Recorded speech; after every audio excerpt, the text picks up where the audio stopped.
আলাইকুম।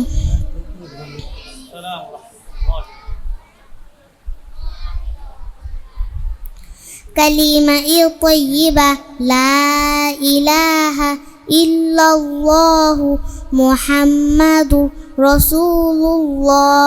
কালিমা তাইয়্যিবার অর্থ আল্লাহু তাআলা ব্যতীত ইবাদতের উপযুক্ত আর কোনো মাবুদ নাই। হযরত মুহাম্মদ মুস্তাফা সাল্লাল্লাহু আলাইহি ওয়াসাল্লাম আল্লাহু তাআলার রাসূল। কালিমা শাহাদাত আশহাদু আল্লা ইলাহা ইল্লাল্লাহু ওয়া আশহাদু আন্না মুহাম্মাদান আবদুহু ওয়া রাসূলুহু। কালিমা শাহাদাতের অর্থ আমি সাক্ষ্য দিতেছি যে আল্লাহু তাআলা ব্যতীত ইবাদতের উপযুক্ত আর কোনো মাবুদ নাই। আমি আরো সাক্ষ্য দিতেছি যে হযরত মুহাম্মদ মুস্তাফা সাল্লাল্লাহু আলাইহি ওয়াসাল্লাম আল্লাহু তাআলার বান্দা ও রাসূল। ঈমানি মুজমাল আমানতু বিল্লাহি কামা হুয়া বিআসমাইহি ওয়া সিফাতিহি ওয়া ক্বাবিলতু জামিআ আহকামিহি।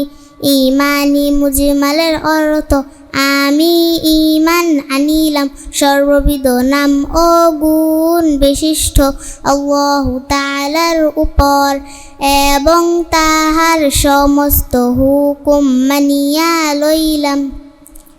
ঈমানি মুফাসসাল আমানতু বিল্লাহি ওয়া মালাইকাতিহি ওয়া কুতুবিহি ওয়া রুসুলিহি ওয়াল ইয়াউমিল আখিরি ওয়াল কদরি খাইরিহি ওয়া শাররিহি মিনাল্লাহি তাআলা ওয়াল বা'সি বা'দাল মাউত।